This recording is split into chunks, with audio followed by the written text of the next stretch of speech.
We are doing 2025 favorites today because it is a new year, and I am going to show you guys some of my favorite things I used in 2025 that I plan on bringing into 2026 with me because I liked them so much. And yeah, we're just gonna chat and have some recommendations here, starting with, because I just took a drink out of it, I was really thirsty, my Owala that I got in 2025.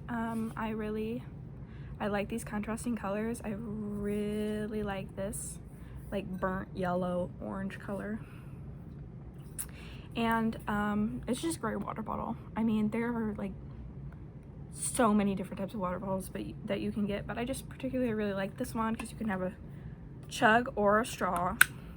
It locks, so I don't need to worry about it like spilling if it's on the floor of the car, and it's got a handle, and it's a great size. It fits in a cup holder also because the bottom's slimmed down. So just a great water bottle. Definitely recommend that one. And now we are going to go into skincare and beauty. I think we're going to start out strong with this preference. Not a preference, what am I thinking? Just for reference, some of these products, most of them weren't actually just they didn't come out necessarily in 2025. It's just I discovered them or started using them in 2025. So this EOS, and then this one is actually the pistachio. I used to use the vanilla cashmere one, but I actually started using this pistachio one this year, or last year technically, because now it's 2026. Wow, that's weird to say. So we have this pistachio. It smells kind of like, I don't even know how to describe it, kind of like buttery, like not like, doesn't smell like butter, but it smells buttery and like sweet, but kind of like a deeper sweet, not like a sugary sweet, but like a more raw sweet. I don't know, maybe I'm not good at describing scents, sorry. And then for perfume, this is Whiskey Leather, and then this is technically a cologne, but this was my scent for the year. I like more masculine scents, so sometimes I lean more towards like cologne sprays, and this one is bergamot and cedarwood cobalt, and I like it a lot.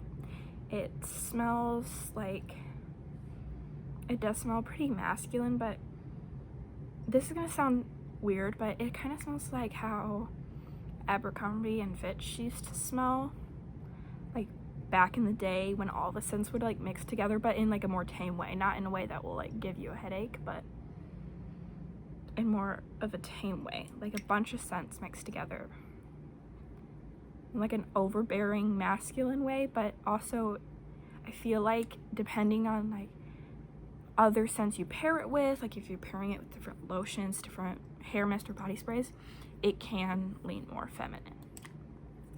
That's my scent pick. For lip, for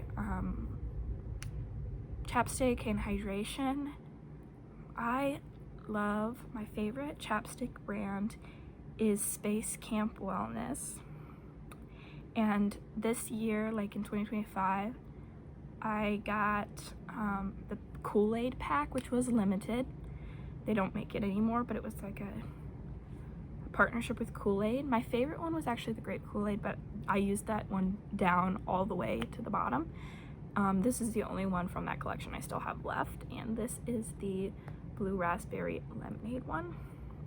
And then for a little bit fancier of a pick, and this actually gives like a tint, this is regular chapstick. This is more like a glossy chapstick, and this is Summer Fridays. This one's the Lip Butter Balm, and this is iced coffee.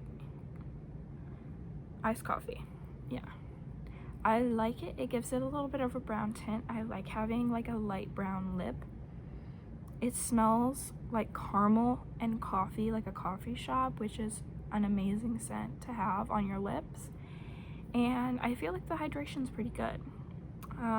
I don't really put this on as like a regular chapstick. I mainly put this on like over any lip I do when I'm going out, but these would be my 2 picks for that. To go into makeup, I just picked out 2 things that I really liked using this past year, and that would be the Haus Labs. This shade is A54. I love Haus Labs foundation. I fell in love with this foundation.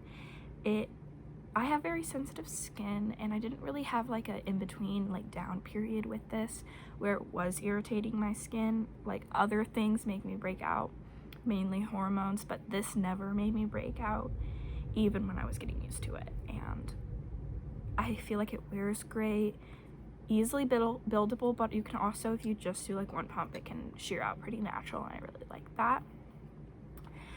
For blush, I'm a big Rare Beauty blush person. I like that a little goes a long way. This is shade Happy. I got this towards the end of the year, but I also really like their red blush, and that I used for most of 2025. But I really like the formula, and like I said, I like that it's very pigmented because I can just use a little bit, and like, to be honest, I have blush blindness, I really do, but I try to do like, I only allow myself to do like 1 dot on each cheek. I've seen people just do 1 dot on their hand and really blend it out before even putting anything on. I like to look very like rosy. For hair care, I only chose one of my hair care things, but this one I really loved. Like, this is the Shea Moisture. It's the Strengthen and Restore Leave-In Conditioner. It has shea butter, peppermint, and apple cider vinegar as like the main ingredients.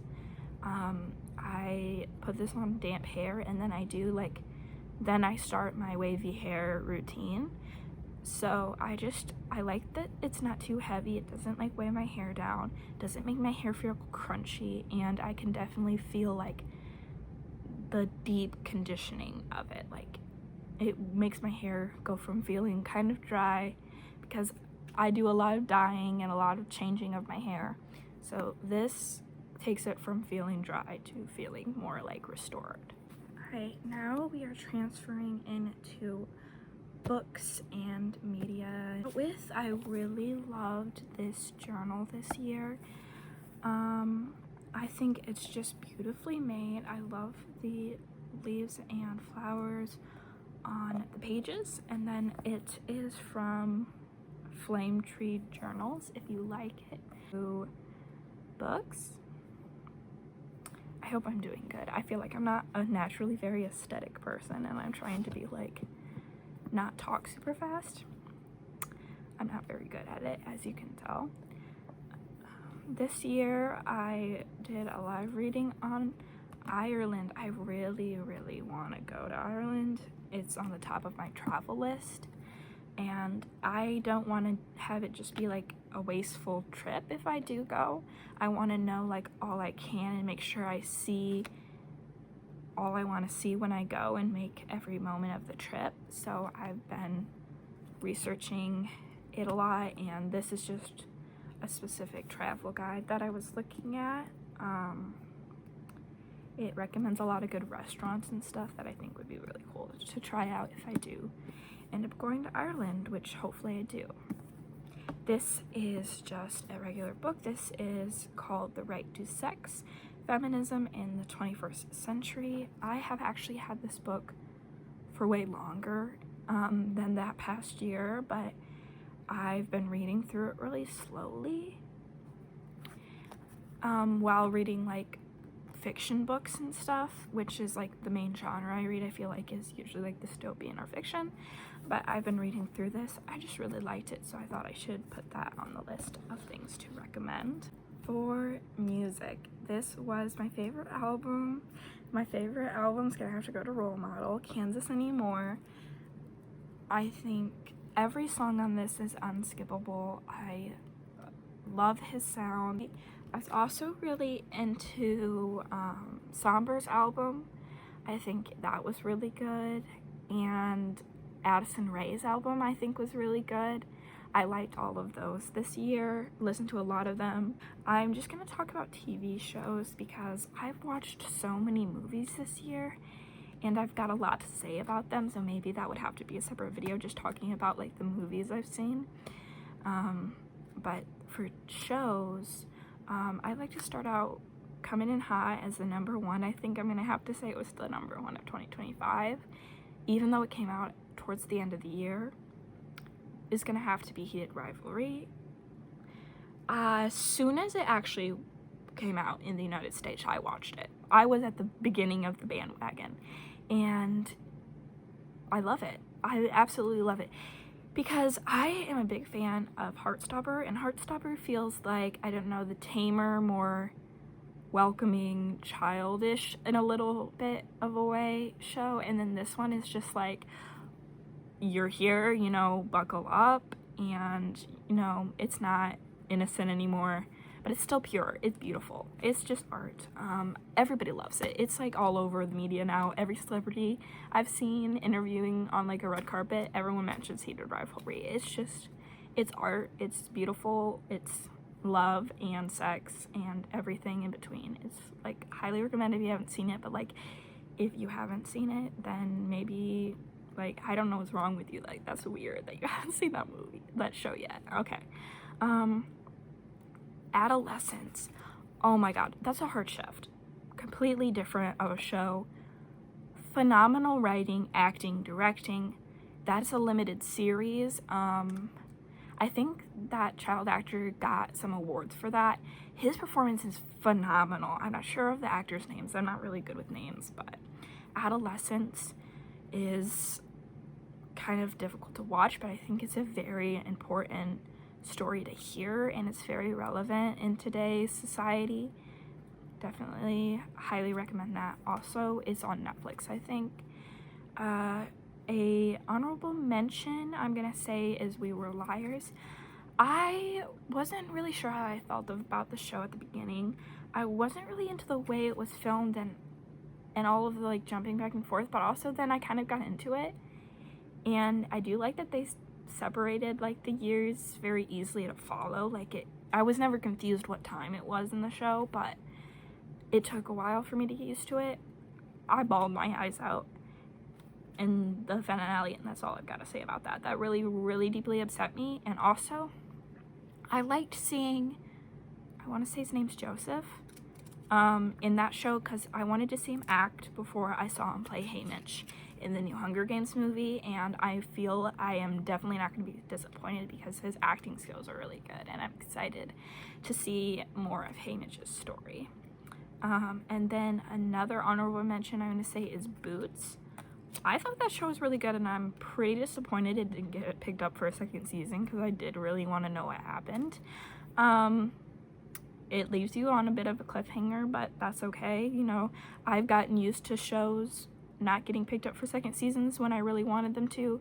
For example, Julie and the Phantoms, I will never let that go. That did not have a second season.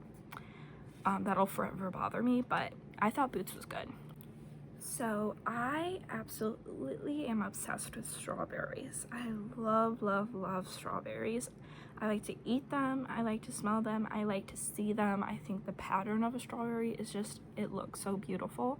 This is a tea holder, a tea bag holder. You put your tea bag on it so you don't get like stains on your counter. And it is from World Market. I just think it's absolutely super cute.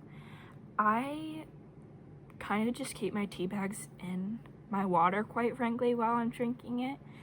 But I got this more as just like a little decoration. I have it on my shelf. Yeah, love mystery boxes like the rest of us, you know. I'm really into Skull Pandas. I have been for longer than just this past year, but this past year I got, I want to say 3 new Skull Panda figurines, but this one is my favorite. This one's called The Spring, and she is stunning. Look at the art. I love the art. I feel like it's a little piece of art, like the eye and her plant and just the metallic greens, little flower. feel like she's beautiful, and I definitely should recreate her makeup, I feel like, because she looks stunning. And then I got this one. This is a keychain one. She's on my purse. There's her makeup up close, and I like that she's a keychain because the figurines are cute, but like people can really only see them when they come into like my room or my space. But this is my everyday purse, and everyone can see her all the time. And I also do really like, I got this one's called Chomp. I like that I got Chomp because I think the like dark red cherry color goes with a lot of my outfits, and I think I would do like a separate video on movies and maybe a separate video on fashion because I think I have a lot more to say about those two things. I try to watch several movies I've never seen before every week and then review them on Letterboxd. Like movies from a mix of 80s, 90s, early 2000s, 2010s, like all over in different genres. And then as for fashion goes, I'm on Pinterest every day looking for different aesthetics, inspiration, references, and curated fashion pieces. So I think those almost deserve like their own video. But as for this stuff, that was my completed list of 2025 favorites that I'm going to continue to love in 2026. I hope you guys have a great year. I hope I have a great year. I had a lot of health struggles in 2025, and so I'm not going to hesitate to say that I am crossing my fingers that this year is better for me and better for all of us. So let's go into this year with positive thoughts, and thank you so much for watching.